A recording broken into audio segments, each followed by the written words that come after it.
وہ جوان کہتا ہے ابا جا بارات لے کر کے چلا جا، میں اس لڑکی سے شادی نہیں کر سکتا، میں اسے نکاح نہیں کر سکتا جو حضور کی سنت کو توڑ کر کے میرے گھر میں آئے۔ باپ نے کہا بیٹے فیصلہ کر لے۔ آخری بار کہا ابا فیصلہ کیا کرنا ہے، اب جو کہہ دیا سو کہہ دیا۔ گویا کہ وہ یہ کہہ رہا تھا اے فنا عشق کا دستور تمہیں کیا معلوم، عشق میں دل ہی نہیں سر بھی دیے جاتے ہیں۔ وہ جوان کہتا ہے ابا جا بارات لے کر کے چلا جا، مجھے نکاح نہیں کرنا ہے۔ اتنا کہا جوان وہاں سے نکل گیا ہے، لیکن امیر باپ کی اولاد تھے، غیرت والا تھا، ایک ہی کپڑا اس کے جسم پہ تھے۔ اللہ اکبر وہاں سے نکل گیا ہے۔ گرمی کے تو موسم تھے لیکن 4-5 مہینہ گزرا ہے، وہ کپڑے تو گرمی والے تھے لیکن موسم سردی کا آ چکا ہے۔ اللہ اکبر وہ کپڑے گرمی والے ہیں لیکن سردی کا موسم آ چکا ہے۔ وہ در در بھٹکتا رہا ہے لیکن کسی کے سامنے ہاتھ نہیں پھیلایا ہے، کسی کے سامنے ہاتھ نہیں پھیلایا ہے۔ غیرت والا تھا، امیر باپ کی اولاد تھا، کسی کے سامنے ہاتھ نہیں پھیلایا ہے۔ جب ایک دن سردی جم کے پڑی ہے تو وہ مسجد کی طرف رخ کیا ہے، اور جب مسجد کے اندر گیا ہے تو کپڑے والی صفوں سے لپٹ کر کے مسجد کے کونے میں بیٹھ گیا ہے۔ اللہ اکبر اسی مسجد کے پڑوسی میں بہت بڑا امیر رہتا تھا، اس کے خواب میں آقا تشریف لائے ہیں اور آ کر کے فرمانے لگے ادھر تو مخملی بستر پہ آرام سے سو رہا ہے، ادھر میرا غلام تڑپ رہا ہے، میرا غلام سردی سے کانپ رہا ہے، میرا غلام پریشان ہو رہا ہے، جاؤ اس کا ہاتھ پکڑ کے لا اور عزت و خاطر کے دروازے کھول دے۔ اللہ اکبر آقا خواب میں تشریف لائے ہیں، اس کے قسمتوں کی معراج ہو گئی ہے۔ اللہ اکبر وہ اٹھا بھاگتے ہوئے مسجد کی طرف گیا ہے، اور جب مسجد کے اندر گیا ہے دائیں بائیں دیکھا کوئی نظر نہیں آیا ہے، پھر مسجد سے باہر نکلا ہے، اللہ اکبر دیکھا کوئی نہیں ہے، لیکن پھر حضور کا خیال آیا ہے، پھر خیال مصطفیٰ آیا ہے۔ وہ کہتا ہے نہیں میرے نبی نے کہا ہے کوئی تو بات ضرور ہوگی، کوئی تو یہاں پہ ضرور ہوگا۔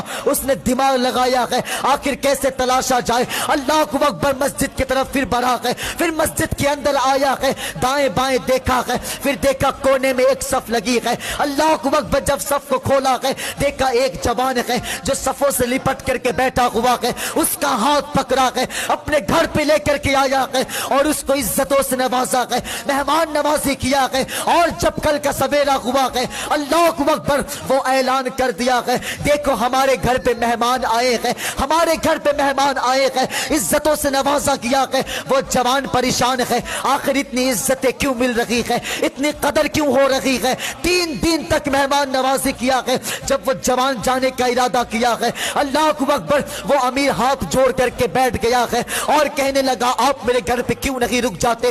کہا وہ کس لیے؟ کہا آپ میرے گھر پہ جب سے آئے ہیں مقدر کی آنکھ کھل گئی ہے، میرے گھر پہ برکتیں آنے لگی ہے۔ وہ جوان کہتا ہے آخر کہنا کیا چاہتے ہو؟ وہ کہتا ہے یار بتاؤ تو سکی کون سی عبادت کر کے بیٹھے ہو جو تجھ سے رب رسول بھی راضی ہے، کون سی ایسی نیکی کر کے بیٹھے ہو جو تجھ سے مدینے والا بھی راضی ہے، تجھ سے کعبے والا بھی راضی ہے؟ وہ کہتا ہے کوئی خاص عمل تو نہیں ہے۔ اللہ اکبر وہ امیر کہتا ہے نہیں کوئی تو ایسی عبادت ضرور ہوگی جس سے آقا میرے خواب میں تشریف لائے ہیں اور تیرے بارے میں بتائے ہیں، تیرا پتہ بتا کر کے گیا ہے۔ وہ جوان کہتا ہے کہنا کیا چاہتے ہو؟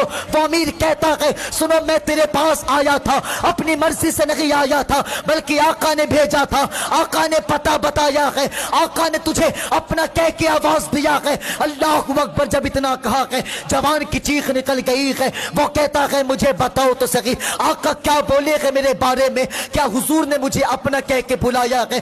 وہ امیر کہتا ہے سنو جب تم مسجد میں تھے آقا میرے خواب میں تشریف لائے تھے اور فرمانے لگے ہیں تم مخملی بستروں پہ سو رہا ہے، میرا غلام تڑپ رہا ہے، جاؤ میرے غلام کو لے کر کے آؤ، وہ تجھے اپنا کہہ کے آواز دیے تھے۔ اللہ اکبر وہ امیر کہتا ہے مجھے بتاؤ تو سکی کون سی ایسی عبادت ہے، کون سی ایسی نیکی ہے جو مدینے والے کو راضی کر کے بیٹھے ہو۔